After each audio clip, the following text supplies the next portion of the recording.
At St. Bernard Academy, 4 outsiders are about to make all their wishes come true. With a vengeance. Magic. We can make things happen. You're a witch! Surprise! The Craft. Girls, watch out for those weirdos. We are the weirdos, mister. Rated R at theaters Friday. Welcome back to the show, everyone. Welcome back. Another entry in our October schedule. It absolutely is. A movie that I feel like I've been waiting to do this movie since the beginning of the show. I think that it is finally the time. Is absolutely right. Well, listeners, you guessed it. My name's Pete. And I'm Scott. And these are the movies that made us gay. Yes, indeed. Matthew Ownby from TCM Slumberground. Welcome to the show. Welcome to the show, man. Hello. Hello. Thanks for having me. We've had both Ben and Millie on from TCM Slumberground, and we're rounding out the 3 with you.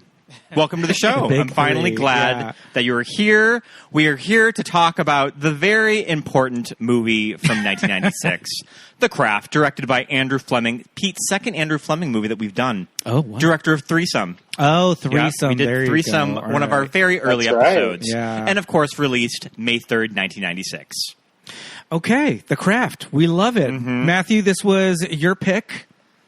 I mean... Let me just say, I am honored, deeply honored to be doing this film. It's meant a lot to me over the years since, what'd you say, 1996? Yeah. But I just love it so much. So I'm glad that we get to actually deep dive on it a little bit. We've had a number of guests, too, that have immediately requested The Craft, but then we landed on something else. I think that it was just one of those things that I didn't want to not... I wanted to do this as an October movie, right? And I just never found room in the schedule before. But yeah, it was very much like, ooh, The Craft. But I mean, like the Smith song, "How Soon Is Too Soon." How soon is now? The moment is now. Oh my! The Craft. You called the corners. Corners have been called. I mean, much like most people, I would imagine watching this movie, this really kind of opened my eyes to what I believe is absolutely 100% accurate real witchcraft. Oh, it's a documentary as far as I'm concerned.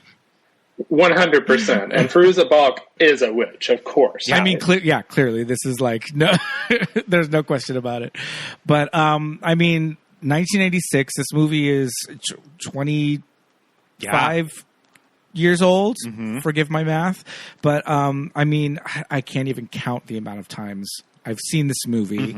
Mm-hmm. Matthew, we usually talk about with our guests our earliest memories of watching the film we're talking about. Can you tell us a little bit about the first time, if you remember, watching The Craft and how it affected you?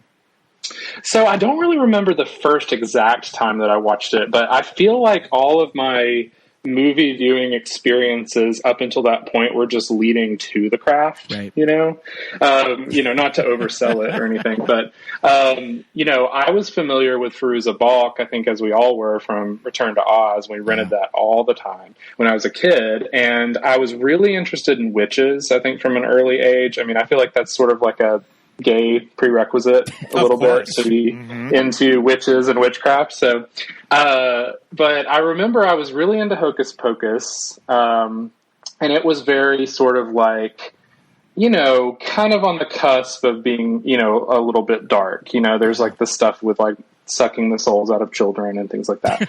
But I think once like The Craft came out, I was like, okay, this is like the type of sort of stuff that I'm interested in. And I remember I watched it, I think right around the time that I watched Scream. So I was in like a full Neve Cambell moment. Mm-hmm. And I remember, that was like really close to that time, right? Yeah. This came out, I mean, I think Scream shot early 96 and they had that in the theaters by December. It's probably shot mid 95. Yeah, and I remember when this came out, I would rent it nonstop from the video store. They had one of those 5 movies for 5 days for $5 deals, and I would just continually have The Craft checked out. And it just had such an impact on me. I remember I was getting into witchcraft. I was going to do some spells. I was out in the yard, like, pulling branches up and trying to make little dolls out of them. Full force, you know? As above, so below. Mm-hmm. Yep. Exactly. I have the specific memory of walking around the Beverly Center with my high school friends and walking past the movie theater in the Beverly Center and seeing the poster for The Craft. And just the four of them lined up, walking towards me in these outfits. Yeah. You know, that time, you know, summer 95, like going into 96, I feel like was really kind of America's first introduction to like goth light like style for like girls, where it's a little bit more accessible. That just like, you know, it's not just the weirdos. You could pick up a lot of the stuff at the mall. Yes. Mm-hmm. Yeah. And I remember having friends that were kind of like dabbling in like actual goth culture and like listening to Bauhaus and, you know, all of that. And this is, you know, pre Marilyn Manson and everything. And so I remember having like goth friends, and particularly our friend Angie, who had kind of like parted down the middle, bob haircut with the little barrettes, and, you know, just this quintessential style of the 90s of, you know, a little bit darker. And seeing this poster and just being like, okay, whatever this is, I'm in.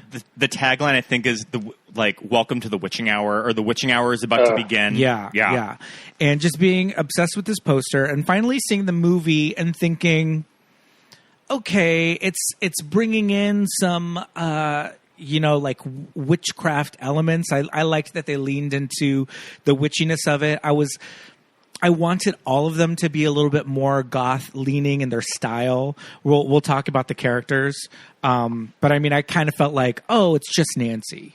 The rest of them are just kind of like regular girls who are kind of falling into this lifestyle. But, yeah, it was one of those things. I remember my friend Stevie, like you said, Matthew, Stevie rented this movie every week. I remember him saying, like, I've spent so much money on renting The Craft over and over and over again. He was just, Stevie was straight, and so he was obsessed with Fairuza Balk. And he was that kind of, like, listen to industrial music, you know, like, had, like, vinyl pants, and was just very much like Fairuza Balk was his, like, dream girlfriend. And so Stevie would rent it all the time. I rented it several times. I think I ended up taping it probably off of cable. Did you not see this in the theater? I want to say I did, because I have a very specific memory of the very first scene of the movie when they're on the plane, Sarah and her parents, and thinking to myself, Sarah's stepmother, thinking that it was Robert Zemeckis' wife, who plays the mother in like every kid teen movie out there. She's like the mom in the Goonies. I was like, she's the mom in this movie again, but it's not her. And I feel like that was the theater. So I might have seen it with my sister, but I don't remember because my brain is Swiss cheese at this point. But I can't count the amount of times I've seen this movie. Just obsessed. Scott, when did you first see this? I mean, I think that I probably watched this movie as a rental, but I have a memory of recording the 96 MTV Movie Awards and Fairuza Balk accepting Best Fight. Because she won Best Fight, which I feel like in 96, like I think that she had some pretty stiff competition for Best Fight. Okay. And I remember thinking it was pretty cool that Fairuza Balk won with Robin Tunney. Yeah. For The Craft. And I think that I would have had to have immediately tracked it down after that. Probably rented it. Yeah. Like, same as you, like 5-day rental. And I also remember friends of my parents really enjoying it. Oh, okay. Just like, I remember just sort of, okay, so this is like a movie for young people, but it's also reaching like older people. Interesting. So, and yeah, like I think that I've returned to this movie at least once a year since 1996. Mm-hmm. Okay. Well, interesting you say that about, you know, it being kind of like, you know, younger people being into it, because I know one bit of lore I actually know about it is that it was originally going to be like PG-13. Yeah. And they were trying for that, and it was, you know, intended. And then I think it was, and correct me if I'm wrong, but I think it was a studio thing where it was like, this is about witches and teens being witches, so there's no way we can make this. I think it was a note. I think it was a note from the MPAA that they couldn't compromise to a PG-13 rating because of that. Because of witchcraft. Yeah, that's so wild. Witchcraft. You watch it now and you're like, this is a PG movie. Yeah. Well, you know what I learned like later on in life when I like kind of left my bubble and made like college friends and stuff was the whole thing of like people that come from more, and I mean, trust me, I went to Catholic school for 12 years. We will talk about Catholic school. We'll get to that in this episode. But I went to Catholic school for 12 years, so you would think, oh, kind of more on the religious side parents. But they never forbade me from watching. I mean, they forbade me from watching, you know, certain movies, you know, hardcore movies. But, you know, mainstream things wasn't really a thing. But then I met friends and they were like, oh no, that's like witchcraft. That was like totally forbidden. We couldn't watch movies where, you know, like Harry Potter being kind of like forbidden because it was witchcraft, even though it's children. And so I think for the MPAA and like the greater American like culture, there was probably some major pushback. Like that is like the devil worship. Like witchcraft is an absolute hard no for a certain like, you know, corner of society, I would imagine. So, yeah, and there's the suicide elements too that probably factored into that, where it kind of flashes back to Sarah's, you know, attempted suicide. I think some of that probably was a lot for them to digest as well. So, do you know what I was thinking when we were revisiting it last night? Do you think the wild success of Amy Heckerling's Clueless probably got studios to do a movie like this? I think that I was reading that its producer Douglas Wick, who was a big head at like Columbia at the time, he wanted to do a high school movie blended with witchcraft, and then we have The Craft. So I think that it was just sort of the teen movie boom post Clueless kind of led to a movie like The Craft being made. Right? Yeah, and it's right in that in between too, right? Because it's like between Clueless and the sort of late 90s bigger boom that I feel like we had once once Scream came out. And then there were all the comedies. So I think it was like it originally started, I think, in comedies, and then they went darker, right? So they had, you know, The Craft, Scream, then we got the slasher boom.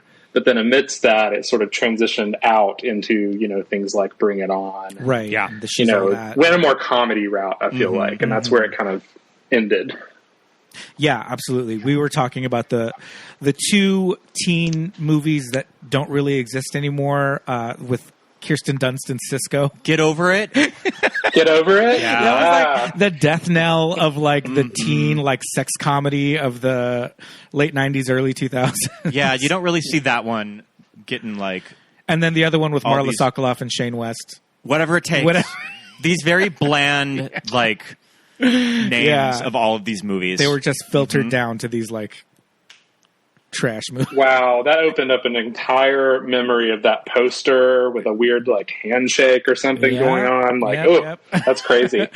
Speaking of crazy, Drive Me Crazy is another one of those that I feel like was one that you don't hear talked about as much, even though it's got the whole Britney Spears tie-in to it. Yeah, I feel like The Craft, whenever people talk about these 90s teen movies, I don't really see a lot of people on the internet listing The Craft as one of them. I guess that it just sort of works on some other levels of like outside of it just being a teen movie, which is kind of interesting. Well, it was riding that early edge, but I mean, when you look at this cast, like Neve Cambell and Skeet Ulrich, you know, in there, Breckenmeyer, Robin Tunney did Empire Records right before Robin this. Tunney, who I believe was originally cast as Bonnie, who Neve Cambell plays, and then I guess that they just did a casting switch. Okay. And put her as the lead. Just coming off of Empire Records, I think she did it back to back, so she is wearing a wig for the entire movie. a completely non-obvious wig. Yep. Mm-hmm. I remember those early viewings of this movie going, what is this hair? I don't know what's going on. This hairline is killing me. And then I feel like I came to Empire Records after The Craft, and then kind of put two and two together and like, oh, I wonder if, and then finally we have IMDb trivia just kind of confirming all that for us. But I mean, you know, it's a 1995-96 wig. It looks like it's growing out of her head. They're kind of going for like the Rachel cut a little bit. Mm-hmm. A little bit. Okay. Robin Tunney, also beautiful. Like that face on Robin Tunney, just like, get out of here. All of them, all four of them. All get four out of them. Here. All four of them, yeah. But yeah, Robin Tunney, just like very striking eyes.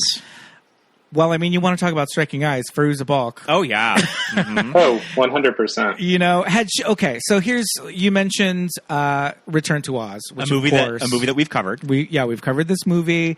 I remember specifically when that movie came out. She's around my older sister's age, so just kind of when these celebrity kids are around your age, you just kind of have this fascination with them and their lives and all that. Had she really done much in between? I feel like, was it a kind of a big comeback for her? I don't really recall. Well, let me say that I overlooked a very major film for me when I was talking about my craft origin story, and it also stars Fairuza Balk, and that is The Worst Witch. Oh, of course. And that was, I mean, I would say more than anything, that was one that we rented all the time, and that was really influential. So, I mean, I think I probably would have known her from that. Previously, but see, that was a few years before, but I don't think she'd done Gas Food Lodging. There you go. Yeah. And I think she was a little bit older in that. So that was maybe 2 or 3 years before The Craft? Was that? Yeah, I think it was early. I'm not sure when that came out. That was probably 92, maybe. Yeah. Okay. Yeah, I often overlook The Worst Witch. I didn't grow up on The Worst Witch. I definitely grew up on The Worst Witch. It would be on the Disney Channel a lot. I mean, I would hope that the writer of that book like sent a cease and desist letter to J.K. Rowling for everything that she lifted from that story.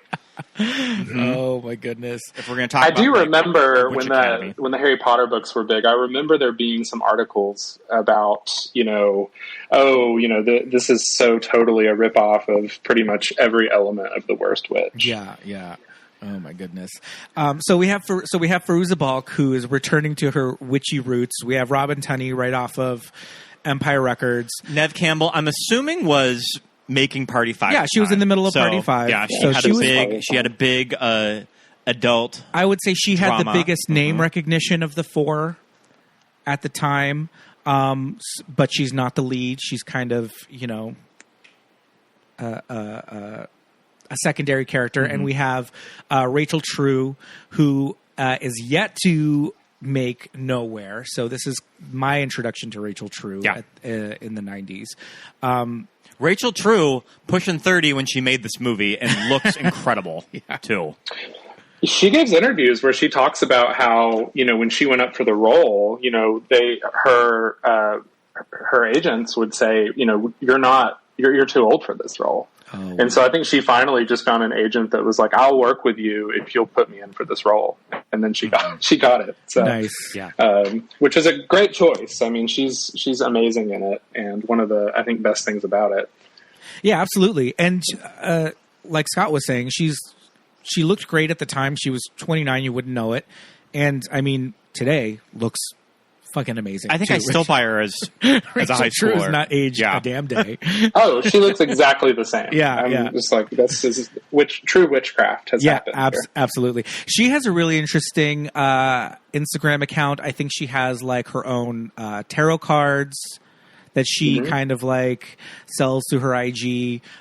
She's friends with Sutan, with Raja Gemini. They work together on some things, and I think they work together on some tarot stuff. But so she's got a little bit of witchiness in there, which I love too. But yeah, this cast right out the gate is like kind of amazing. Again, Scott mentioned Breckin Meyer, also from Clueless. This is kind of the first thing that I remember seeing Skeet in. I don't really remember him from anything else before this.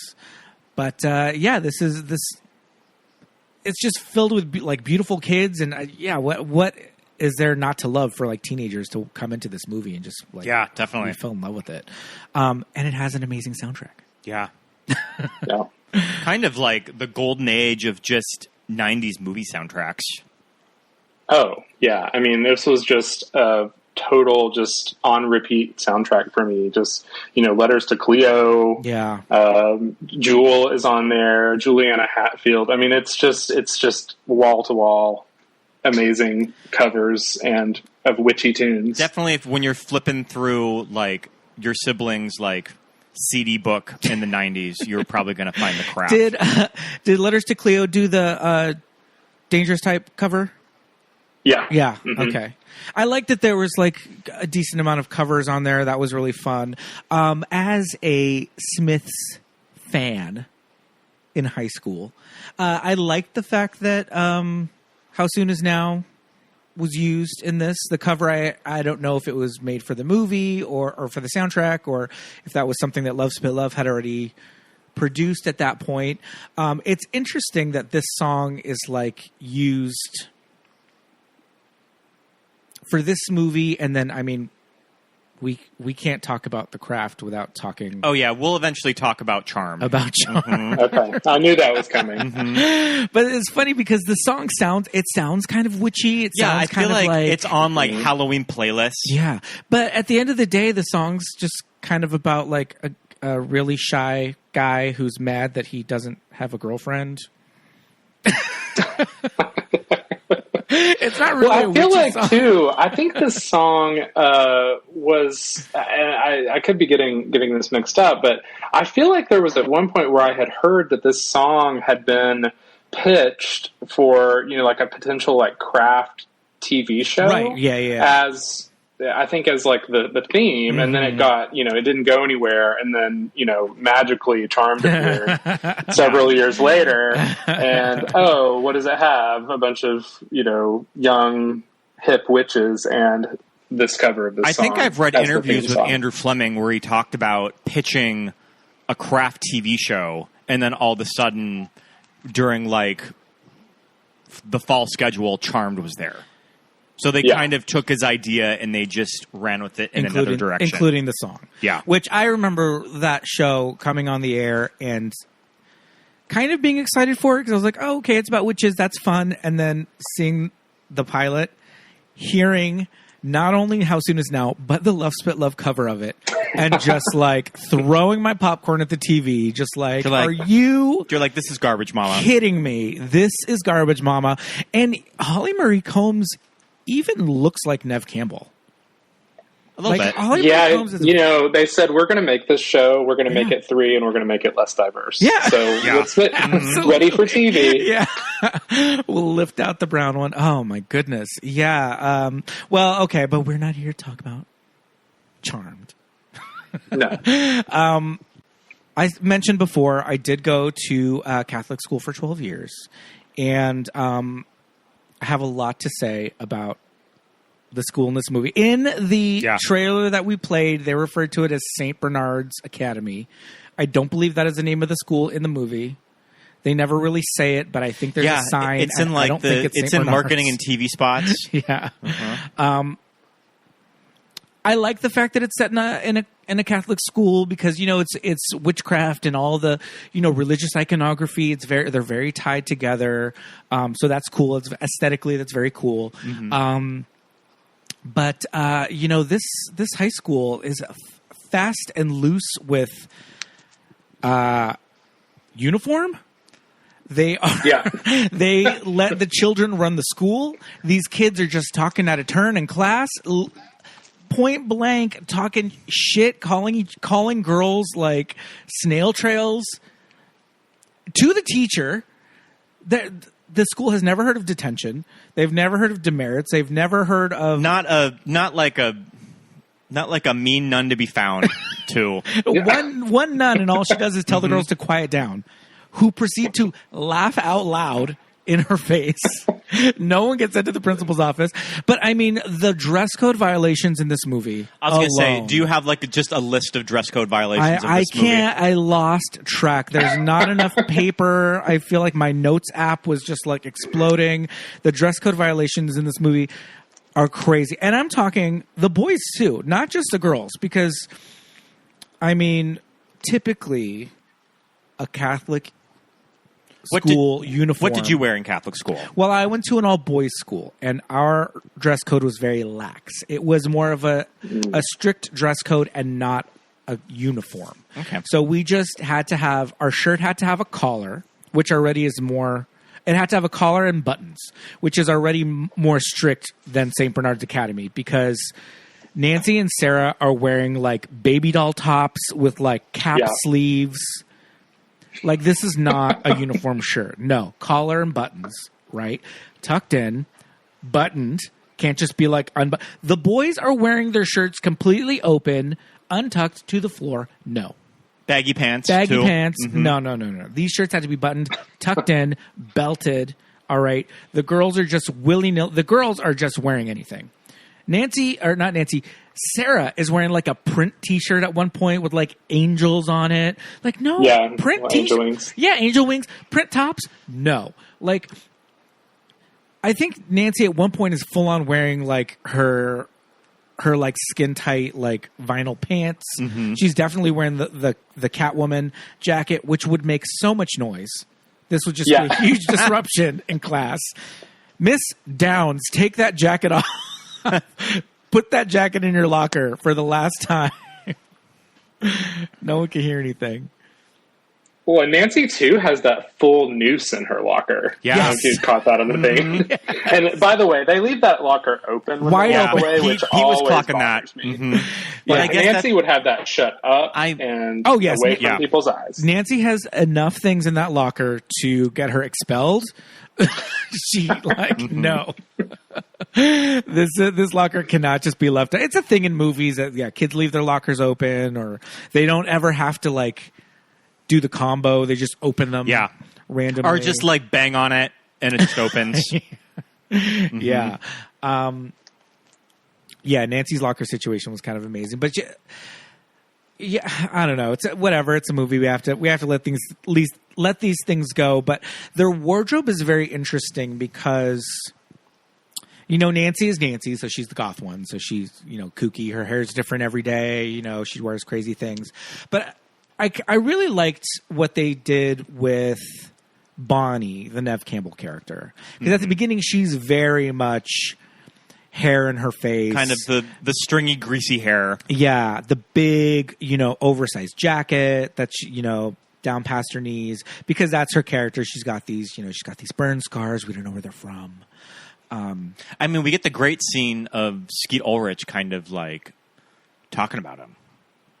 Well, when he's telling all the stories about the girls, but none of it's corroborated. Like, I've never seen the scars. Yeah, it's like, Nancy's a slut. I don't know from experience. All that stuff. It's like that's a really, it's a fun scene, but also it's like, why is Sarah like? She's hearing all this and she's not just like, oh, you're a fucking jerk. Mm-hmm. Fuck off. Yeah, she's still kind of interested in Chris. Yeah, it's kind of it almost makes me wonder if it's something about her sort of wanting to have some sort of normalcy, in her, like, she's at a new school. She's like, okay, I might maybe think this guy's a dick, but I'm going to kind of go with it because I don't want to kind of fall into a situation that I might have been, at my last school. That scene in particular, I was noting Skeet's hair that probably they had to straighten it for Scream.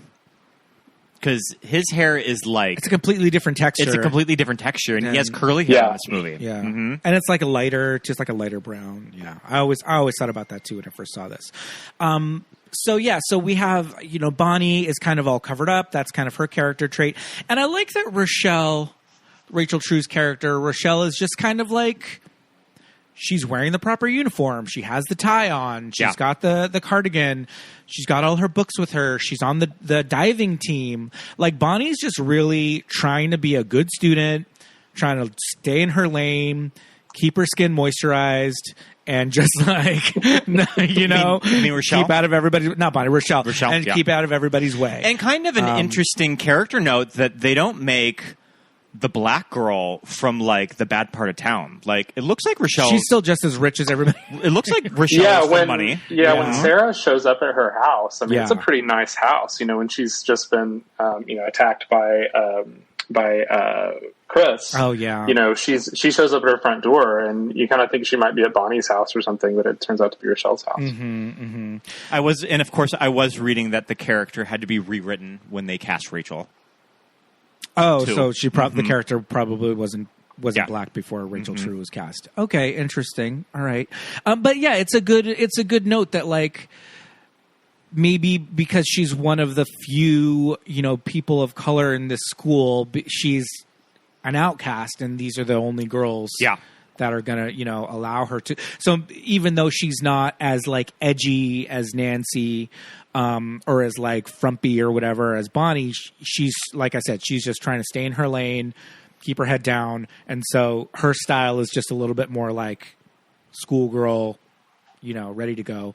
And then we have Sarah, who comes in fresh from San Francisco, no uniform yet. And according to the almanac, because they're referring to their witchy almanac, that a fourth is going to appear, so they can finally call on the four corners. They are in touch with nature, Scott. So the almanac is definitely like required reading for them every day.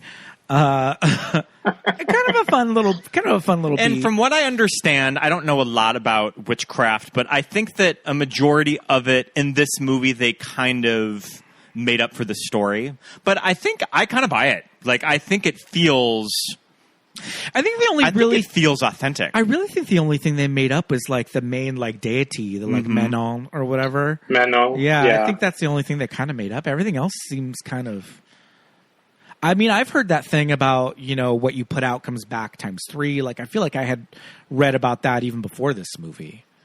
I kind of like that a lot of it in the movie is very just sort of elemental, and it's very based on nature, and it's just sort of, this sort of like a karmic thing, it's like, I think that sets it apart a little bit from some of the other movies about witches, and that it just kind of makes it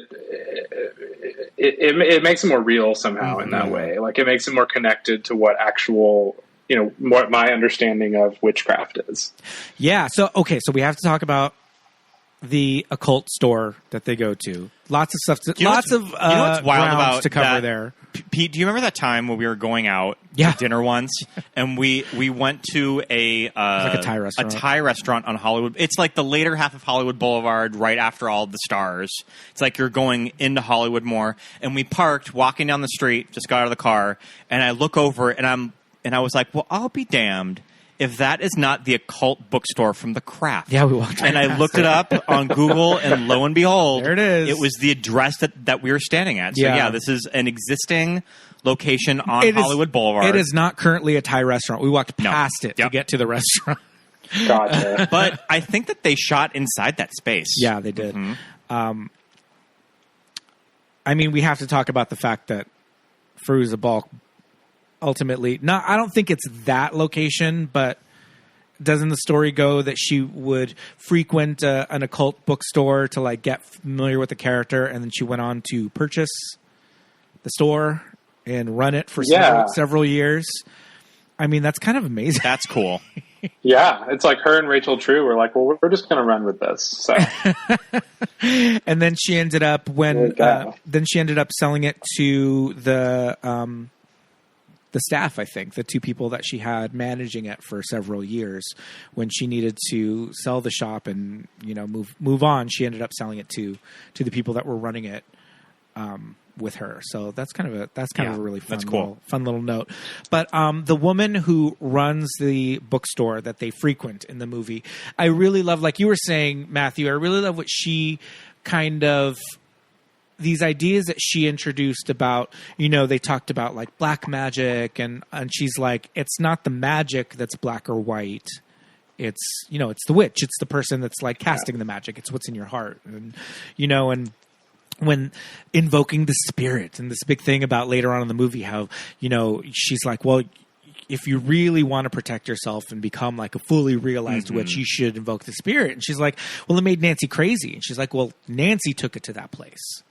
You know, if you do it, you know, what you can do with it and your, you know, natural like witchiness can, you know, you will take it to a different place. So it's just about the fact that, you know, the magic is kind of there and, you know, in the earth and the environment, and we all just kind of use it how we will.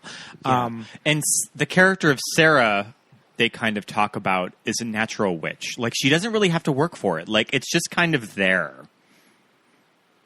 Yeah, and she seems kind of, it's funny, I love that first scene when they go to the shop for the first time, because, you know, they're going in and they've kind of got all this stuff they're interested in, you know, they're going to steal, and they kind of reference that they're going to steal. And Sarah's just very, what I love about Sarah in this movie is she's very nonchalant about everything she does in terms of the spell. She's either using, I love how Nancy is like got all of the, you know, altars, the altar and everything. And Sarah will do a binding spell with a piece of, you know, ribbon that's coming out of the spool. Yeah. Like that's just, she went to Michael's, bought this, not even out of the bag. And she's like, I bind you, Nancy. Yeah. And then, you know, I feel like Nancy's more, you know, measured and has all of the different, you know, pieces to her altar. But I love how, you know, when they go in for the first time, Sarah, it's almost kind of like they have to feel her out a little bit. Yeah. You know, because they're kind of saying, you know, oh, you know, you could write spells in this, or you could, you know, you could journal with this and write down, you know, little things that you think, or little incantations. And just it's that moment where you can tell they're trying to figure her out a little bit. I think I sort of related to, not to read it on like a super deep level, but like, you know, I read it as sort of a little bit of a metaphor for gayness too, you know, or being queer, because it's like you're trying to sort of figure somebody out. And I think that's like one of those things that Andrew Fleming gets right about it. You know, I think as a gay man directing it, it can it's kind of a little bit of a proxy, you know. And I always thought that was really interesting, an interesting scene. Yeah, and it's just, you know, any kind of outcasts or people that are different or other or whatever, when you do finally find those people, you know, it's interesting after a certain age making friends with new people, especially a group of friends who they have a history and you're kind of the new person. So they all kind of have this little secret kind of like shorthand, and you're the one that they're just like you said, feeling out and doing these little tests. The more I watch this movie, the more I kind of think, okay, obviously Sarah is a natural witch. She has these powers passed down from her mother. And I'm thinking Nancy probably is too, but she's just a little bit more on the darker side. And she needs Sarah. Well, not only Sarah, she needs Rochelle and Bonnie too. I feel like without Rochelle and Bonnie, with Rochelle and Bonnie, she was getting there. And then with Sarah, she's able to do real shit. But I feel like Rochelle and Bonnie don't really have anything. Like, just left to their own devices, they have like zero powers. They just kind of vibe off of the other two. Yeah. Together, as a unit, the four of them are at their strongest. But I feel like Nancy had something innate in her, but because she kind of takes it to that dark place, it's harder for her to bring it out. And like you said, Matthew, she has to really go, you know, be a little bit more by the book and do, you know, be more precise about it. Whereas I love the scene where Sarah talks about the weird things that would happen to her, just like the weird like occurrences that just surround her. Wanting it to be quiet, and then she goes deaf for a couple of days. Wanting it to rain and a pipe will burst. In her room. Yep. And Nancy's just like, because she's jealous, because she's like, oh, shut up. That's a lie. That's not true. Because she's jealous. Nothing like that has ever happened for her. I have so easily an important question to ask. Probably more so Pete than you, Matthew. I mean, I don't know. Maybe you've spent some time in LA. Where do you think this movie is set in LA? Okay. I feel like that always sort of, we talk about that a lot when we revisit this movie. Yeah. It's a fictional LA. Definitely. Movie LA. Sarah's mansion, no idea. Because that is a freaking mansion. This like Spanish villa that she lives in. They have to go down this like winding path through the woods to get there. woods with full on like pythons like in the trees.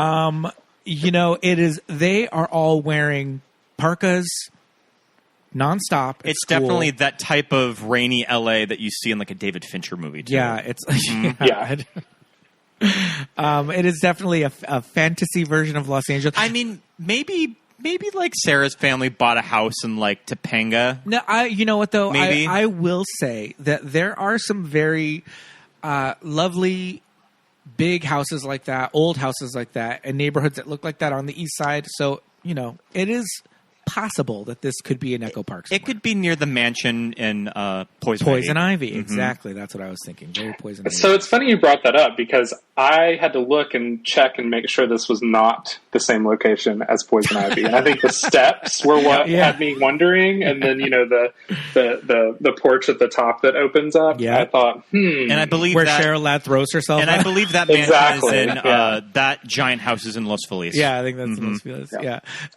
Well, it's talking about the geography, it's a little bit confusing because, Sarah's always talking about walking home. Mm-hmm. She's like, I'm going to walk home. I'll just walk.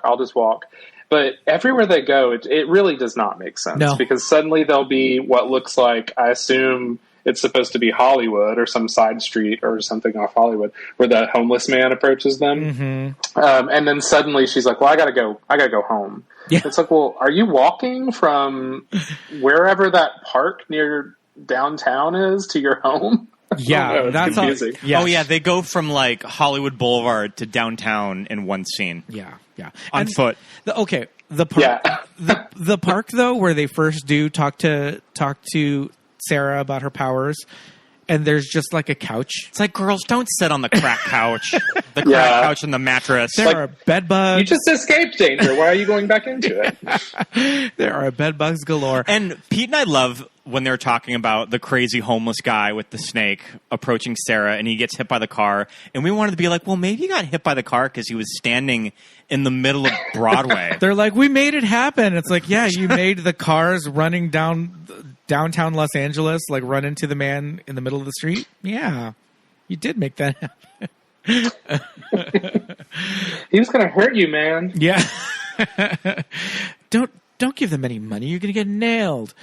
So, okay, I know what I want to talk about, the wardrobe and the styling, though.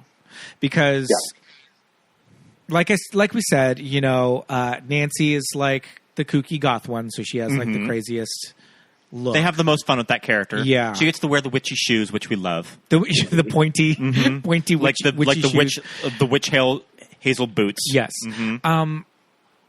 But, one of the iconic images from this movie is when, hey, Sarah, we're going to take a field trip. And, they get on the bus and, watch out for those weirdos. Sunglasses. Yeah. Mm-hmm. Yeah, with the red tinted sunglasses. Yeah. And Nancy iconically says, we are the weirdos, mister. But when you look at them, they're just wearing like sundresses from like Wet Seal. Yeah. Like Nancy's wearing a rosary, and like you said, she has the red tinted glasses. But the other three just look like they came straight from the mall. Yeah, they don't look. Yeah, or they're on their way to Lilith Fair. Yeah, right now. Yeah. Like, florals, gauzy florals, and like Prince little cardigan sweater sets. They don't really look like the weirdos that much. Mm-hmm. Yeah, is it just that they're on a bus midday and one of them looks kind of odd? I don't know. One of them's wearing black. I don't know. Yeah. But as their powers start working and their spells start working, Bonnie, for one, starts to dress. Oh yeah, they start to have some glow up. Yeah. Mm-hmm. And I can't remember which one dons the beret once Nancy gets her money. Is that Bonnie or is that Sarah? I think it's Bonnie. As they're walking up to Nancy's new apartment. Nice ass. I have a lot to say about all of this. Okay, so we should probably set up like what happens to all of them after they take their little field trip. So they sort of put out into the universe of Menon, just sort of like What do they want? What are their wishes? What do they want? Like what kind of what are they putting out there of problems in their life that they have solved that they want kind of solved? And the character of Sarah was just she had been going through it with Skeet. But I have questions about her spell because on the one hand, it's like she went on one date with him. He she was sexually harassed. He took it too far. Yep. Mm-hmm. Or not even that. That happens later. I'm sorry. That happens later. She just kind of rebuffed him. I mean, this kid's like... She's got to walk home. She has to get started now or she'll never get home. This kid's given up pretty early. I mean, she didn't go home with you once when it was probably like 2 o'clock in the morning. It was one day. And he's already spreading rumors about you. And he was talking all this shit about her the next day. And so her spell is what? To get him to confess?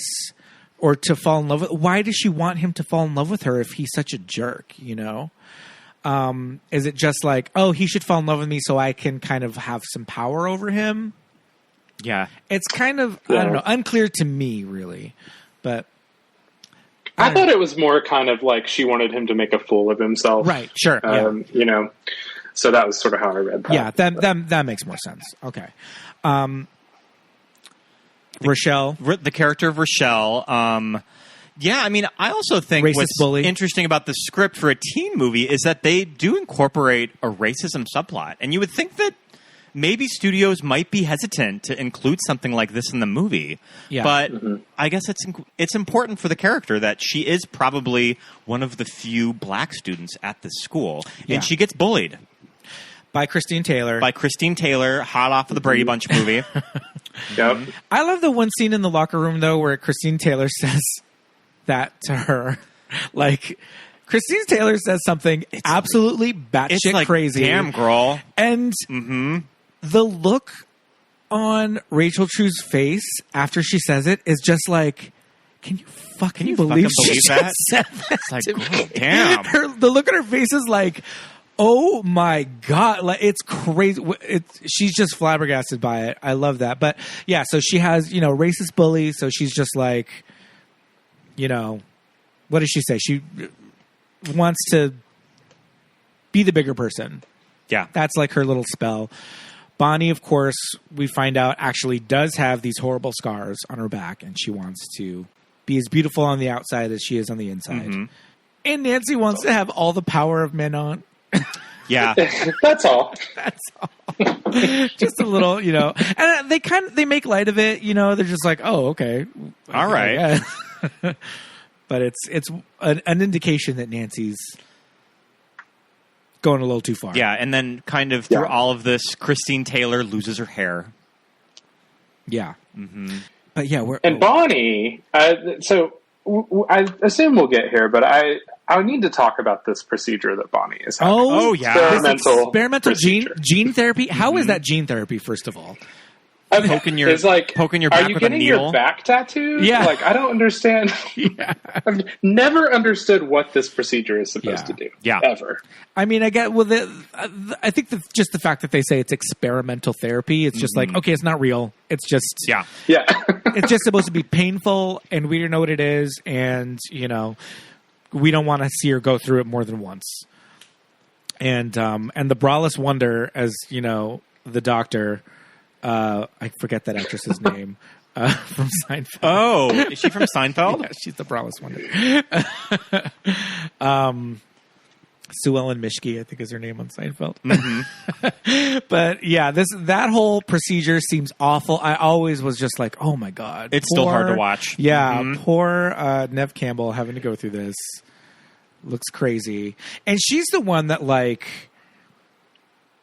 When they have their little get-togethers and little sleepovers and all that, and they're each kind of like talking and having their little breakout moments with each other, they're doing little montages.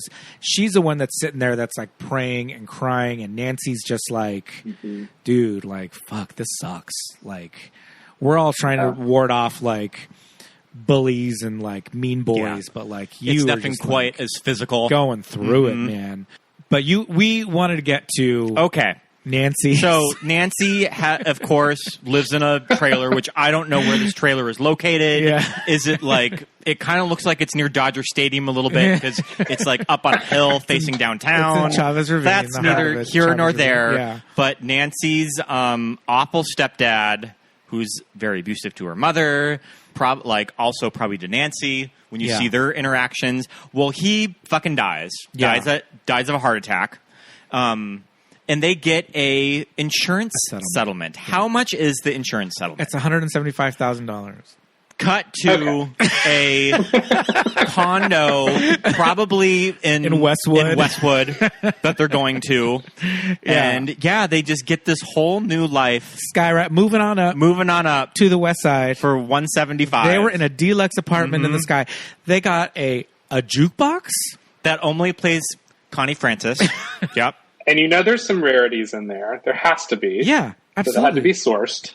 I mean, we just saw on the Real Housewives of Beverly Hills, Rob Minkoff bought a vintage jukebox, and he paid $30,000 for it. So, I mean, come on. I'm like, they can stay in that apartment for a month. Yeah. That's what they've got. Yep. Mm-hmm.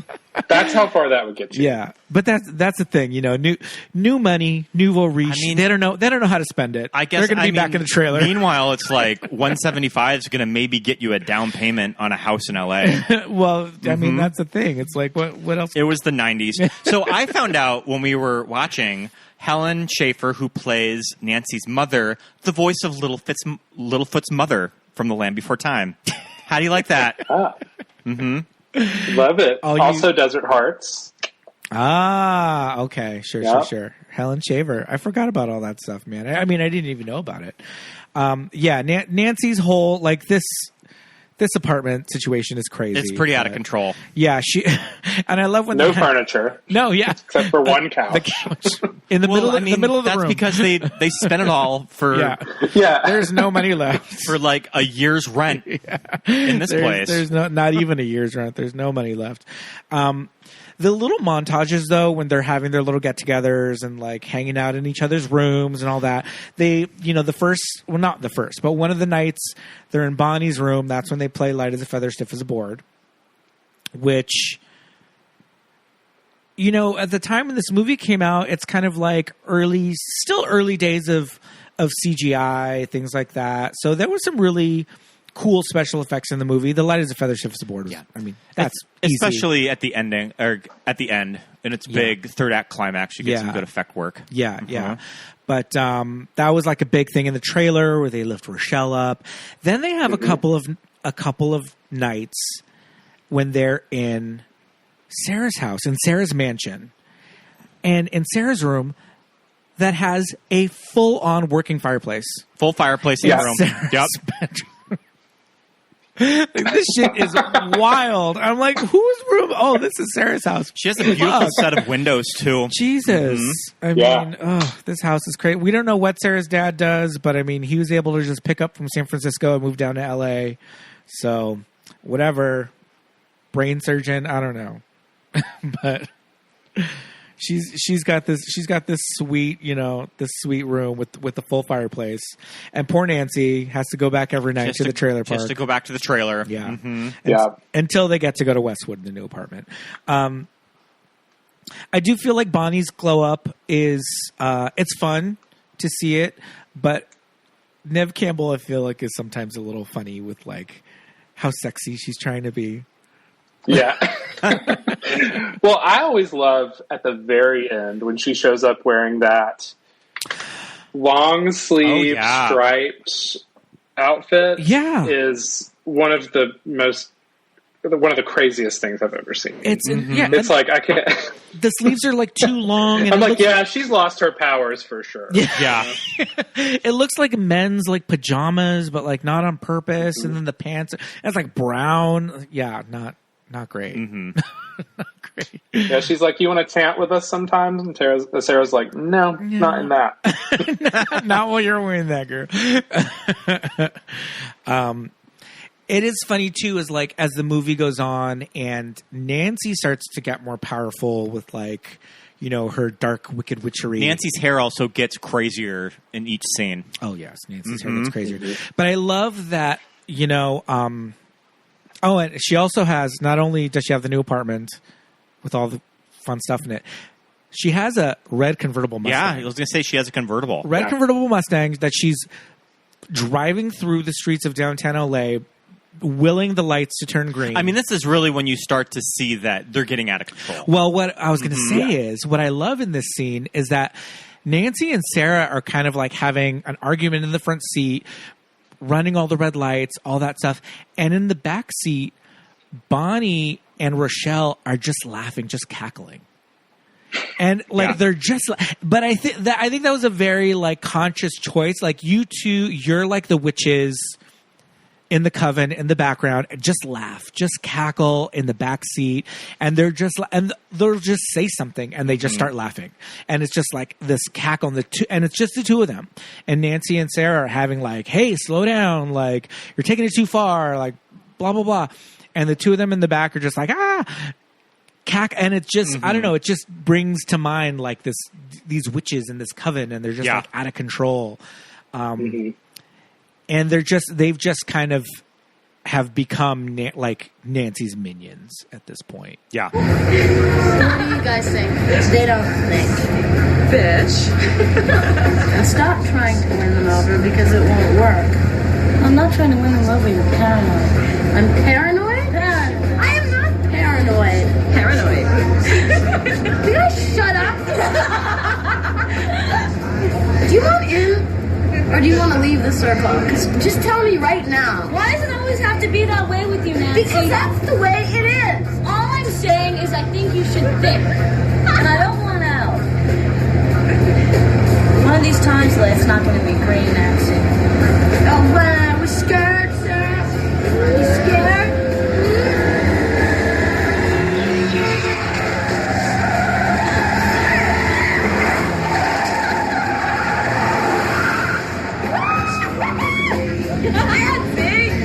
That was actually pretty close. I think it's interesting, their dynamic too, in that it doesn't really. I feel like you would have one character in most things where they would sort of side with Sarah maybe a little bit. Right. Yeah. But I think it's interesting how in this, there's never really a moment where any of them kind of, go towards Sarah's side until the very end. It seems like they're kind of following Nancy, and I don't know if that's because of their history together or if it's just now that they're seeing things happen, they don't want this to end, and they feel like Sarah threatens that maybe. I do think that there's a way that Rachel plays that character when she sees everything happening to Christine Taylor. You can see in Rachel's face that she knows that they've probably crossed a line. That, like, it's there in the performance, at least, for me when I revisit it. Yeah. Well, especially the scene where Christine Taylor's, like, in the locker room shower, and, like...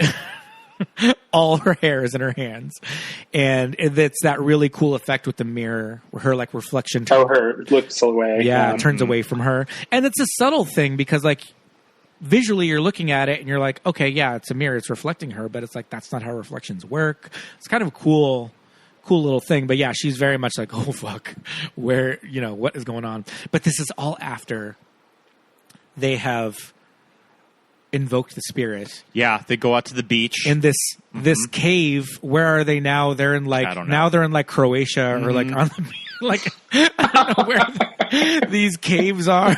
These like natural water spouts in Los According Angeles. to IMDb, it's shot in Long Beach, but I don't know. About that. It looks like they probably had to go up north a little bit for that. Yeah, I don't know where this cave is that they're walking out of. It looks like the beach section at the beginning of I Know What You Did Last Summer. It looks like where they're at when they're out on the beach. So just like a WB beach somewhere where you're going to run into all your favorite characters. Freddie Prinze Jr.'s in the background. Yeah. Playing volleyball. Sarah Michelle Gellar's running down the beach. Yeah, absolutely. This scene is crazy. Nancy fully gets struck by lightning. Yeah. They wake up in the morning to Nancy walking on the ocean. Walking on water. So what was? And they look great for a night at the beach. In the sand. They all look like $1 million. Yeah, dude. Absolutely. So what was what were they trying to do? Invoke the spirit. Invoke the spirit. Is it but what was going to happen? Like, what was like the result of that going to be? Manifesting your full witchiness. All right, work. Wicked witchery. Okay. I guess. And they each bring in like they each have like a little animal like from the pet store. They shelled out all of the money to buy that clownfish. That one clownfish that was like $90 at like Petco. Let me just go to this like exotic tropical fish store and buy this clownfish. It's next to that magic shop. Yeah. Yeah. I mean, the little garter snake that Nancy has is probably like $20. Rochelle has a butterfly, or maybe it's Bonnie that has the butterfly. That would make more sense. But a butterfly you can just catch. One of them does have a bird, so I don't know how much birds cost. Yeah, but I think that clownfish was a pretty penny. I guess it's an investment. Yeah, true. Mm-hmm. Yeah, for invoking the spirit, for getting all the power of men on, you can't put a $sign on that. But I want to go back just for a second Sure. to Assumpta Serna, who plays the owner of the shop. Yes, and I just think she's so great her. in this. And I actually saw her years later in Matador, the Almodovar movie. She's great in that too. Okay. Yeah, because she plays the woman, the lead in that. She's a who's, Spanish actress. killing. Okay. Oh, she's the lead in Matador. Okay. Mm-hmm. Oh, yeah, wow. and she's great in this because I feel like she doesn't dip over into being too much of like a cartoon. Yes. And I think they're really careful to make her, somebody that was, if you're not going to have a mother presence really apart from Neve Cambell's character, and then Nancy, who's actually like warm and a good presence in their lives. I feel like she kind of fills that role really well. Yeah, because that character could easily lean into camp. Definitely. Yeah, she could be like, just the everything's cautionary, but she actually is, she approaches it with a lot more understanding and I think nuance than, somebody else would do with the role. Mm-hmm. Sure. In the Mel Brooks version of this, it would be like Tracy Ullman. Yeah. In like right. in like the bookstore. Invoking the spirit. Yeah. Or in those two horrible directors that do like epic movie and all that. It would end up being like somebody from Mad TV. Jennifer Coolidge or something. Oh, well, yeah. I mean, well, they do get Jennifer Coolidge for those movies. You're right about Yep. that. Yeah, you're right about that. But yeah, she's great. I was always fascinated with that character. Seeing this movie growing up, and yeah, I do love the way she interprets magic and all that for. She kind of just needs girls. to point Sarah in the right direction. Yeah. Mm-hmm. And that was also kind of eye-opening for me, too, because she was like, do you know how to use candles? And Sarah's like, oh, you light the wick. But, like, no, that shit's true, too. Like, when you go to those shops and you look at the candles, like, every color means something. They're not just, like, for decoration. And it's really cool when you start reading about, like, what the colors mean and all that. So, yeah, all that stuff is, like, little details like that they throw in. It's like that's like real, like, Wiccan stuff.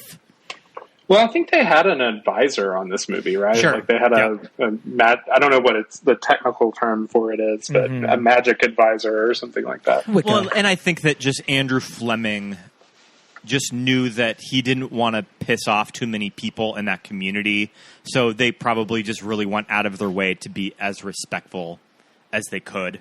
Right. With this subject matter. Yeah. It's kind of like they did with Bound, where they brought in somebody to like advise the sex scene. Yeah. But the things that they kind of did make up to make it a little bit more sensational to be like a movie, aimed at like teenagers. The glamour. I mean, sure. I used to rewind that scene like when she like changes. It used to be my favorite. Oh my God. I mean, this is why this movie is like perfect sleepover party cinema. Yeah. It's for all this shit. It's just because, like I said, it had some cool special effects stuff in it. And one of my favorite lines to this day, when Sarah turns her hair blonde, Rochelle says, "You look like Lonnie Anderson." Lonnie Anderson. So good. 1996, still throwing out the Lonnie Anderson references. I love it. But yeah, I mean, it's Not all Pamela Anderson. It's all of these scenes. Like, I'm a sucker for like sleepover scenes in movies, like watching episodes of Bewitched, doing all of these like kooky glamour spells, changing your hair, light of the feather, stiff as a board. Like, I love all that. Yeah, for sure. And I feel like just sort of as gay kids, I was always super jealous of like girl sleepovers, of just never being included with any of that. So I guess I got to live out some of that watching The Craft. Yeah, it was funny too. I think a lot of the effects still hold up pretty well. Sure. I mean, there's a couple of dodgy things, but for the most part, I feel like when I watch it now, I think they look great. I mean, for something that's 25 years old. Yeah. For the ending where they probably were working with bugs and snakes and rats, but they probably did have to add some of that in post, looks pretty solid. Yeah. And it probably makes a huge difference that the scene is dark. So you could probably like hide some of the effect work. Yeah, I think the only thing that really stands out is when Sarah does turn herself blonde. It looks a little gray, but that's because it's her hair, and it's just an effect that they did like digitally, kind of painting over her real hair with the blonde hair. But I do love in that scene where she first does the glamour, and they're like, "What?" And she's like, "My eyes are brown." You could do that with Well, that's still more of Nancy not really believing. And I mean, even when stuff starts happening, she's still like, come on, you can do that with contacts. Yeah. But then Nancy ends up using the glamour effect later on in the movie. I mean, she kind of just steals everything from Sarah. Yeah. Of that, once Sarah does it, Nancy will just sort of copy it. Yeah. But and it's interesting too, like the whole light as a feather, stiff as a board, they get Rochelle to levitate, and then at the end of the movie the three of them are like levitating, you know, in Sarah's mansion. And it's like, oh yeah, okay, they set that up earlier where it's like they learned how to do it with Sarah, and now here they are kind of using it against Sarah to scare her. But really all it is just scaring her. Like they don't really do anything with like flying. Right. Yeah. She's just levitating. It's not that impressive. Yeah. I know, when I was watching it, I just thought, why are they... I don't know that I would need to be levitating for that message to be sent to her. But yeah. So they really turn on Sarah once it's the whole fallout with Chris. Well, and Chris dying. Yeah. That's another like iconic scene in the movie where Nancy shows up. You know, there's a lot of really cool shots, and most of them involve Fairuza Balk walking in or out of the frame. Yeah. Like when they first meet up with Nancy when she's watching Chris at football practice, the camera pans to the left, and the three of them walk into the frame, and just the way like Fairuza Balk is just like walking in, she's just like bouncing with her body, carrying all her books. And then at the party, it's like another mansion. And like she walks into the frame and it's her back walking towards the party. And it looks so cool. Just the way they frame it, and the way they just frame Nancy just like walking into these scenes, like going into these places. It's only a character that I think that an actress like Fairuza Balk could play. So I was reading that apparently Angelina Jolie tested for certain roles. I don't know if she was reading for Nancy or if she was reading for Sarah. I could definitely see a 90s Ange playing a role like Nancy, but I mean, in the end of the day, it has to be Fairuza. Just because she just sells the shit out of this character. Even the slow-mo scene where they're all, you know, when Dangerous Type is playing and they're walking through the quad or whatever, and she's even talking and saying something, and it's still just, you're just like, what is she saying? She looks so cool, even though she's just saying like, I don't like what they're serving in the cafeteria today or something like that. Yeah. Because she just has that attitude that like everybody in the school hates her. Like the girls talk shit to her, the boys talk shit to her, but she just talks shit right back. Yeah.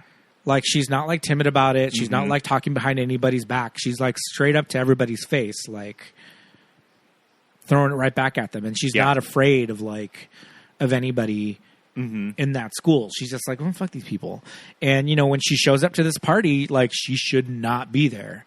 And she looks her craziest, witchiest. Yeah. At this dress is insane. She's got the witchy poo shoes. Like, her hair is like at its most like electrified, like teased out like glory. And like Chris follows her upstairs. Yeah. And that's when she fully does the glamour to look like Sarah, which is like one of the coolest effects in the movie. Mm-hmm. Oh yeah, definitely something that was in all of the marketing of this movie too. And it's successful. They pull it off. Like the way she does it, like the match, like it works really, really well. And I love her moment right before that too, when she does that thing where she kind of puts her head down between her hands, and she just does this really great, just sort of, unhinged, moment where she just sort of starts hitting her head, and then she kind of lifts up and sort of realizes what she should do. And it's like, it's such a good, just small moment that Fairuza Balk does there, but it just tells you so much about that character and like how much she's, hurting, but also wants to get revenge on this guy. I don't know. She's just so fantastic. Yeah. No, great. And then like, obviously the big, like, he's sorry. He's sorry. He's sorry. Yeah, I mean, so good. Nancy, get off to bed. Look, you scared the shit out of him. Thank you very much. Let's go. No, he's gonna pay. You're just jealous. Jealous? Jealous? You don't even exist to me. You don't even exist. You are nothing. You are shit. You don't exist. The only way you know how to treat women is by treating them like whores when you're the whore. And that's gonna stop. Do you understand? You understand what I'm saying? I'm sorry. He's sorry. Oh, he's sorry. He's sorry. He's sorry. He's sorry. He's sorry. He's sorry. Sorry.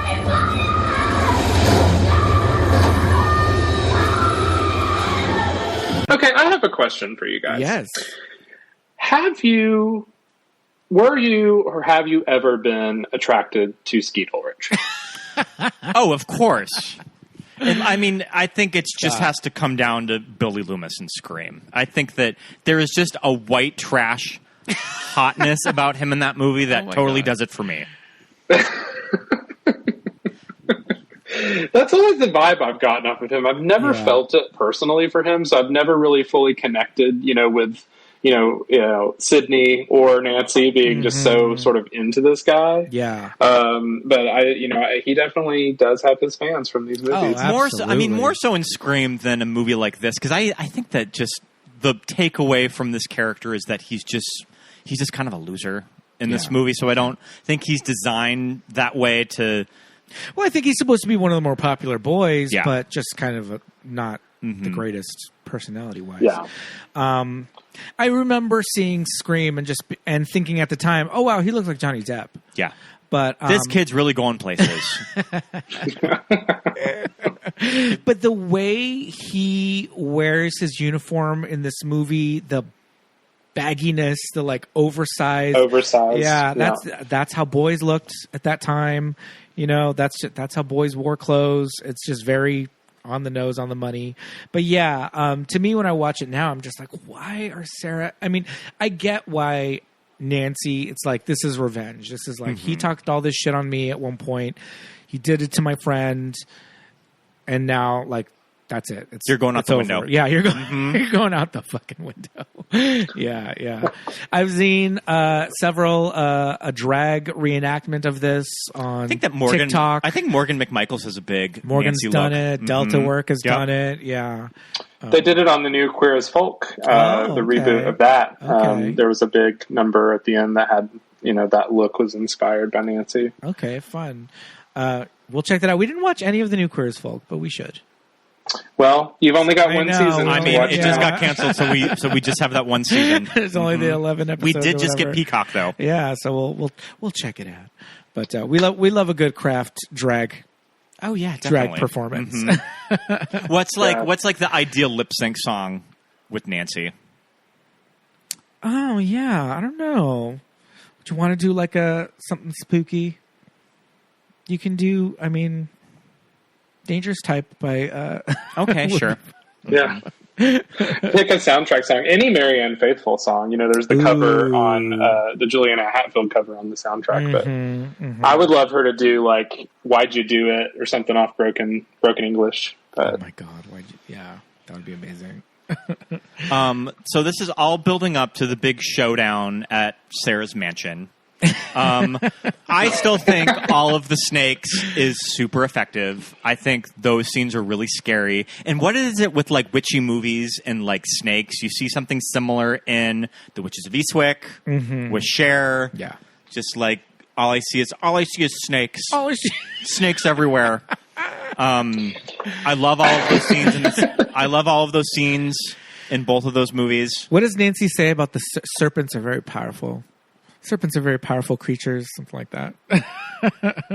Just trying to. Well, surely this Sarah. is some sort of biblical,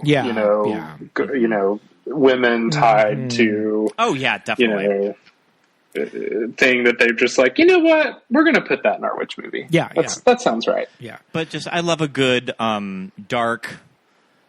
Spanish style mansions with like boa constrictors and snakes just everywhere. And there are rats, tarantulas, scorpions, and just cockroaches. It probably would have been a wild day on set. Yeah. With all of these like animal wranglers and an insect wrangler. It always got me when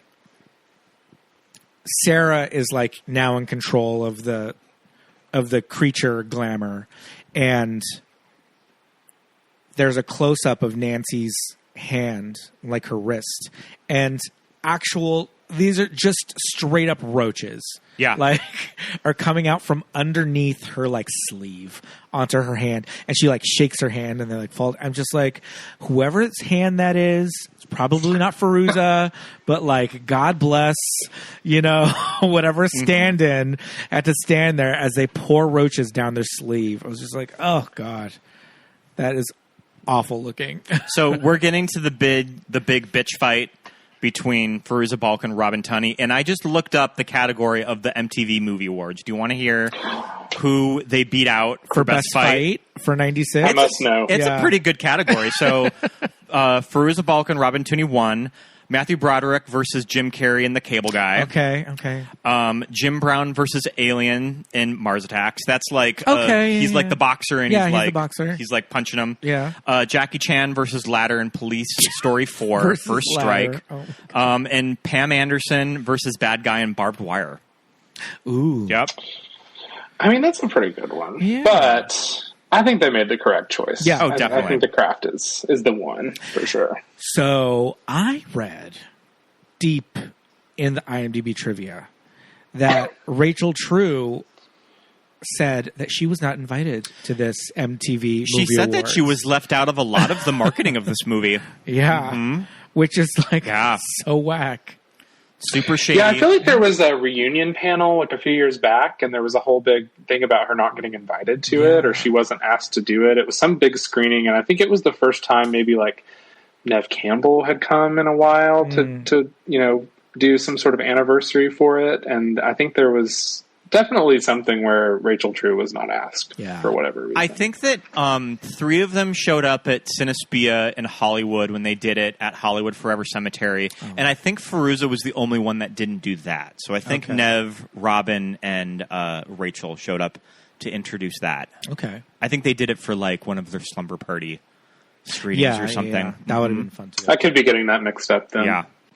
But I love that moment toward the end when Bonnie and Rochelle see sort of like they look in the mirror and then, Bonnie's gone full Freddy Krueger on the side of her face. And, Rochelle has all of her hair missing. She looks like the Crypt Keeper. Yeah.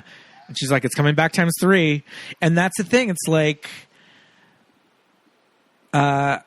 Nancy was using kind of the spells that worked against Sarah, but now that Sarah's kind of like, coming to her senses in the big witch fight at the end, now she's starting to throw these things back at them. She's using the mirrors to glamour the two of them, to like see these, to see these images, these visions of themselves, what they could look like, if they keep going down this dark path. She is using the glamour against Nancy with like the snakes and the bugs that weren't actually there. Because she does ultimately, like we said, she invoke the spirit. She invokes the spirit, and she just does it with just by herself. Yeah, in her bedroom. She doesn't. That's how powerful she is. She doesn't need the four corners to be called. She just is laying on the ground, bleeding out, and she's able to do it on her own. And she starts to do a binding spell on Nancy. Yeah, to her face. And Nancy's like, wait. And like, that's when they, she jumps on her and starts like beating the hell out of her. Mm-hmm. Which is insane. Cause like did they like tilt the camera? Cause it looks like everything's falling at them, but they're like against the wall. It's kind of a cool shot. Yeah. When, reminds me a lot of the end fight between, Jason Patrick and Kiefer Sutherland in Lost Boys. Oh, in Lost Boys, sure. Except you don't see Nancy like impaled by some horns at the end of the scene. Yeah. And that scene too is where she kind of starts seeing her mom's picture move, right? Yes. So it's like she kind of sees her. Who I'm convinced now that the mom is just Cheryl Ladd from Poison Ivy. But it could be. It looks looks just like her. It looks just like her. Absolutely. Right. Alyssa Milano's gonna find that diary and try. Oh my god! That Poison Ivy too. Charmed. Move into this house. We have not made it to Poison Ivy 2 yet on the show. Oh, well, we have it on the DVD. We finally found our DVD that has Poison Ivy 1 and 2 on the same disc. Yep. Move right on to 3 and 4 after that. Oh my goodness! Is there a 4? I mean, there's Jamie Presley is in one of them. Oh my goodness. We're going to have to do a Poison Ivy deep dive eventually. Yeah. But I love that when Nancy kind of has her like final moments in the asylum or whatever, that she's like chained to this bed and she's in full on like, hospital pajamas, and they come in to give her a shot, but she still has like nice, like sexy black underwear. Yeah. So this leads us to, and we have to talk about the Kraft Legacy. Did you see the Kraft Legacy, Matthew? I have viewed that film. Mm-hmm. And I have many thoughts about it. Have you guys seen it? We have did, seen it. Yeah. Yep. It is personally disappointing to me on many levels. I think mostly because it's essentially a remake. Yeah. I mean, I know that's the thing now. It happened with Scream. Yeah. Of course, everything. But I just felt like it just was missing something that I don't think it can recapture from the original. Right. I think it's a very of its time movie. I think even the inclusion, I don't know if you guys care about spoilers on this show, but no. Nor that. Even the inclusion of Nancy at the end just felt like it just something felt wrong about it to me, and I didn't understand. It just didn't really seem organic to the story. It's like, so where does this where does this girl when did she have her? Yeah. Like, is she pregnant in the last act of the movie? Because I don't know if the ages match up. But also, like you said, you're watching the entire movie and it feels like a remake, and then they're like, oh no, by the way, it's not a remake, it's a sequel. So it feels like the Nancy thing was really tacked on to just say like, hey, let's give this real nod to the original. It's like how could it? Yeah, it's like there was various opinions where they were making it of, we're going to do a remake. No, we're actually going to be doing a sequel, and they just had to find this really clunky middle ground with it. I remember when we rented it, it was like pretty far into 2020 when we weren't watching any new movies, so we were just excited to watch anything that was new. So I feel like we just had to settle with renting it.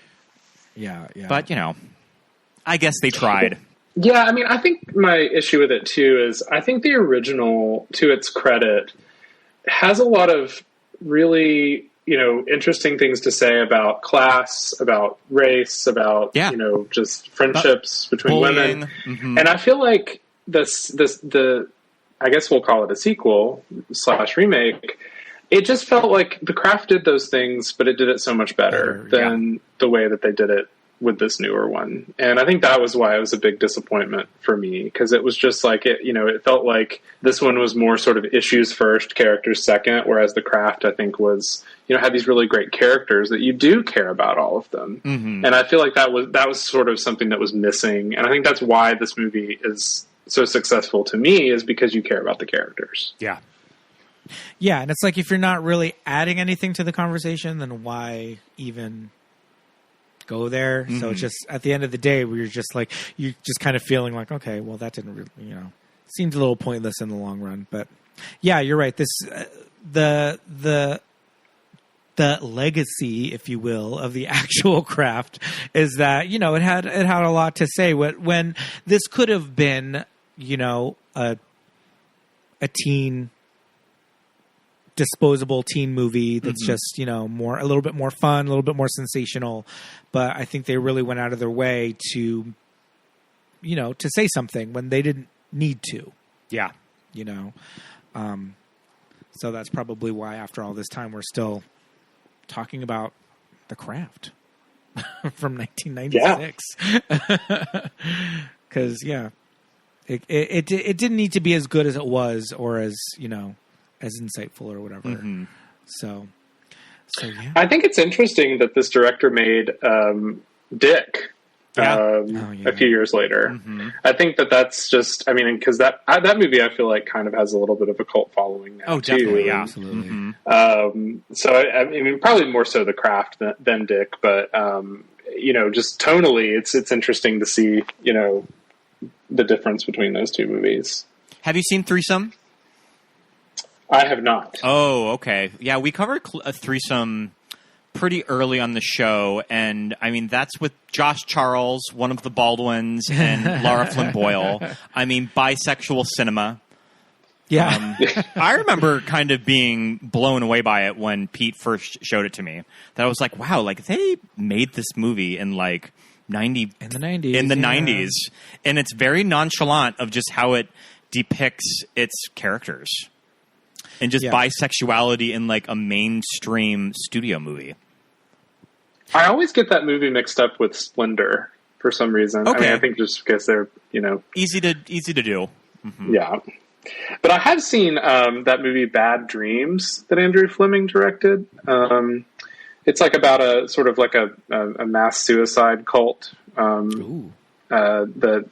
It's got some interesting overlap with The Craft because it deals with kind of people getting burned and stuff. So it's definitely some of the Bonnie makeup might have made it over from Bad Dreams, but they had some leftovers. 1988. 1988. No. Wow. Interesting. Oh my goodness. Yeah, it was on a double feature. I think I don't remember which label put it out with Visiting Hours, that Lee Grant movie. But oh my goodness. It's a pretty interesting movie. You should check it out. Yeah, it's got Elizabeth Daily, who I love. Oh, okay. Andrew Fleming has directed a lot of TV. He has 11 episodes of Emily in Paris, which is, I guess that's versatile. That you can go from something like The Craft to just a Netflix show that's dare I say disposable as something like Emily in Paris. Hey, it's getting a second season. Yeah. New season's about to come out. He also did Grosse Pointe, which I feel like no one remembers, but it was this, I think it was Darren Star. It was a short-lived WB show where it was the set of kind of a Dawson's Creek type of show. Mm-hmm. Okay, I remember Grosse Pointe. I have vague memories of this. Yeah, it was on around the time Popular was on and all of those shows. All right. It was kind of, I think it was a little bit past that teen movie boom where it was getting into like 2000, 2001, where, you know, it was sort of like like we were talking about, it was kind of the end of that time. And so they were starting to make fun of it a little bit. And kind of at a time when shows like Dawson's Creek and the teenage soap opera were kind of hitting its high point. I don't think that a show like The OC had come out yet. Interesting. Okay. Well, I mean, I feel like for me, this is probably his most recognizable. Oh, definitely. Myself. I mean, but I mean, like I said, I can watch The Craft any day of the week. It doesn't have to be October. It's so rewatchable. Like, weren't you saying that you were just like you were just flipping around channels? I was on Sling and just found it and watched like a good 20 minutes. Like last Sunday afternoon, Scott was at work and I was just cleaning, and I saw that it was on cable. And I put it on, and after I finished vacuuming, I sat down and I just watched like a full 45 minutes of it before I realized, I was like, what? There has not been a commercial on this movie at all. And I was like, oh, it's because it's like Stars or whatever. But I fully watched like almost an hour of it like 2 weeks ago just because it was on. I was like, I'll watch The Craft. No problem. Yeah, I watched it actually with my friend Hannah this weekend, who had never seen it. Oh, wow. And I'm always just completely thrilled when I meet somebody who hasn't seen it, who I know will like it. Yeah. Because I just love I just feel like that's one of those movies where it's really hard to find somebody who hasn't seen it. Mm-hmm. So that's always a little bit of a joy to get to introduce it to somebody. Mm-hmm. And did your friend enjoy it? Oh, she loved it. Oh, good. So, okay. Yeah. Yeah. We love everybody in this movie. We love this cast. They've all kind of gone on to do some great things. Robin Tunney's got like how many episodes of? I mean, what was her big? Was it The Mentalist? No. It was. She did a lot of episodes of The Mentalist. Yeah. And I remember, like I said, I came to The Craft first, and then I saw Empire Records. But Empire Records was another one that I know can be a little corny, but I was in love with that movie for a long time. Deb is a really cool character. And Deb is a great character, and also a character that has... she just slit her wrists in that movie as well. A lady thick razor. With a lady with pink daisies on it. Yeah. Rachel True, like I said, Nowhere came out the next year, and I fell in love with her in that, and was just like, okay, this girl's great. Her character on Nowhere is really great. She has a really big podcast out right now, right? I think she's podcasting right now with, let's see, I'll look it up. I always forget. But I think she's doing a Gene Roddenberry podcast with Trent Venegas. So you can check that out. Neve Cambell, of course, is Neve Cambell. I mean, they didn't meet. They probably didn't meet her salary demand for the new Scream movie, and she checked out. Mm-hmm. I think she'll be in it. I do remember Neve Cambell was the image on the side of the VHS tape for The Craft. Oh yeah, yeah. She was the one they chose as like the who would be on the spine, because I don't think it was. I think maybe one of them might have been Fairuza Balk, but I think it was Neve Cambell. Okay. Yeah, because I think by the time that came out on video, it would have been around the time Scream was coming out, right? Because didn't Scream come out in December? Mm-hmm. Yep. Mm-hmm. So that would have been about 6 months later, 7 months. Yeah, so they're capitalizing on her fame in that one. That makes sense, I guess. Yeah. But yeah, solid cast, solid movie, solid soundtrack, solid wardrobe. Mm-hmm. Aside from all the dress code violations. But yeah, we can watch this any day of the week. This is a multiple viewing for sure. Matthew, this has been so much fun. Thank you so much. I love watching you guys on Slumberground. Thank you for watching. Fun. We're just, it's a little bit of a labor of love. We just, pick some things that we want to talk about that Millie is doing an awesome job, as always, programming, and then we just pick what we want to talk about and try to bring some good discussion to it. I've been opening at my job at like 6 a.m. on Saturdays, so I can't tune in to whatever she programs on TCM late at night. It used to be like my thing is that we would go out or something, and then when we would come back, it was usually whatever crazy movie was on TCM at like 11:30 at night. Well, that's the beauty of streaming and stuff now. Yeah, you know, it's like if you see something, you can just see the list and then be like, I'm going to check that out later. And, you know, there's been so many things that she's programmed that I've, you know, discovered just, you know, through her programming. I recently watched Flesh Pot on 42nd Street, and I loved that movie. And I would have never seen it if, you know, she hadn't programmed it. So, yeah. Awesome. Well, listeners, you can watch TCM Slumberground. It's just on the TCM YouTube page. That's right. Yeah, and then we're TCM Underground on Twitter, too, and we usually post the episodes there. Yeah. Awesome. Well, thank you so much for coming on the show. Thank you so much, Matthew. Yeah, this was a ton of fun. Thank you for having me. Blessed be. It was a long-awaited episode. I mean, I guess we didn't have a fourth to call on. Oh, yeah. The four. I mean, maybe we could do it with one of our cats. Four corners. But yeah. I'll get my dog Philip to bark real quick so that he can invoke the spirit. There you go. Well, we'd love to have you on again in the future sometime for another movie, maybe something equally witchy. But until then, we will bid you adieu. Until next time, blessed be. See you later, friends. Bye.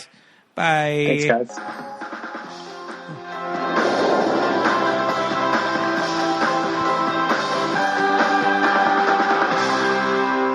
And thank you so much for listening, everybody. Thank you so much. Another fun October spooky episode. October movie. I'm glad that we finally got to it. Yes, same here. I love The Craft. I've loved it for 25 years. And love it for 25 more. But, yeah, thanks for sticking around, everybody. This was another fun one.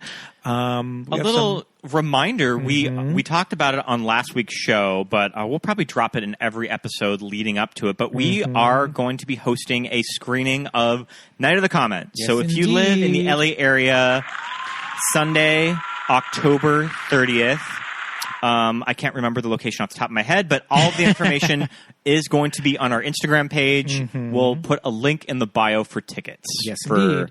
The location where you can buy a ticket to it. It should be a lot of fun. Yeah, so if you live in the LA area and you want to watch Night of the Comet, you want to come hang out with us, there's going to be a Q&A afterwards. Yeah, head over to our Instagram and our Facebook page and our Twitter, and we'll have a lot of information on where to buy tickets for that. So that's coming up very soon, so that's going to be really fun. We love Night of the Comet. Great movie. But yeah, I think it is about that time right now. Patreon shout-outs? Time for some Patreon shout-outs. Let's hear them. All righty. Let's say hey, hello, and thank you so much to all of our patrons. Thomas, Mark, Flemish, Giant, Jackson, Millie, Darcy, Ted, Benny, Jermel, Melanie, Christopher, Susan, JJ, Shelby, Michael, Charlie, Muffy, Paul, Jamie, Drew, Genevieve, Dawn, Josh, Emma, Melly, Aaron, Melinda, and Jim, Jessica, Nick, and Shannon, Christine, and also Rufino. Thank you so much. Thank you so much, everybody. When you sign up on our Patreon, you will get our monthly newsletter, all of our Watch With Us commentaries. And yes, indeed. During this month, we actually like to do a few of them because we watch a lot of movies in the month of October. Yes, we do. We might as well be on Mike when we are sitting through them. Yeah, we watch a ton of movies in October for not only for the show but just in general. We do our 31 Days of Horror movies throughout October. So, yeah, watch some scary movies with us and do it on the Patreon. Patreon.com/movies that made us gay, and you can see the different levels. So thank you so much. If you are already a patron, all that donations go directly to keeping this podcast on the internet and commercial free. And also, if you haven't yet, please give us a rating on iTunes and Spotify and write us some kind words in a review. We would love to hear it. Yes, indeed. Go over to Apple Podcasts or Spotify and smash those 5 stars. And if you write something nice about the show, we'll just read it on one of the episodes. You can like and subscribe and follow us on all the socials. We are on pretty much everything. On Instagram and Facebook, we are at Movies That Made Us Gay. And on Twitter at MTMUG Pod. Yes, indeed. If you'd like to follow our personals, feel free to do that as well. I am Pete, and I am at Peter Lasagna on Instagram and Twitter. I'm Scott Youngballer on Instagram, and follow my letterbox. Yes, indeed. Thank you so much for listening. Another great show. We will see you next week, everybody. Bye. Bye.